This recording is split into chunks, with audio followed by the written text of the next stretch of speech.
اهلا بيكم في حلقه جديده من ترندات وبس. النهارده معانا موضوع قلب السوشيال ميديا خلال الساعات اللي فاتت وخلى اسم محمد رمضان وابنه يتصدروا كل محركات البحث في مفاجاه ما حدش كان متوقعها. محكمة الطفل في مدينة 6 أكتوبر أصدرت حكم رسمي بإيداع نجل محمد رمضان في دار رعاية بعد اتهامه بالتعدي على طفل تاني في واحد من الأندية الشهيرة.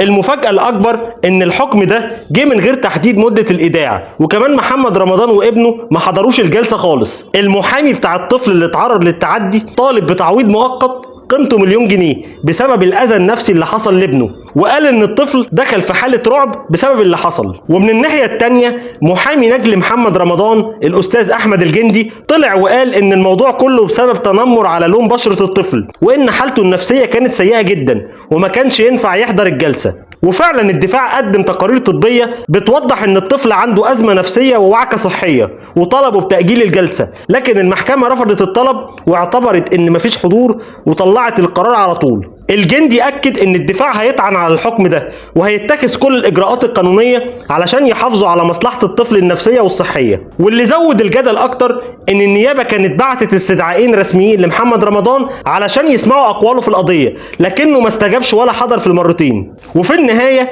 القضية لسه شغالة والكل مستني ايه اللي هيحصل في الاستئناف، وهل الحكم هيتغير ولا هيفضل زي ما هو، وهل اللي حصل ده كان عدل ولا شايفين ان في حاجة غلط في التعامل مع الطفل. عايزكم تشاركوني رأيكم في الكومنتات، ولو عجبكم الفيديو ما تنسوش بقى تضغطوا لايك وتشتركوا في القناة وتفعلوا الجرس علشان يوصل لكم كل الفيديوهات الجديدة من قناتكم ترندات وبس. واشوفكم ان شاء الله قريب في فيديو جديد. سلام.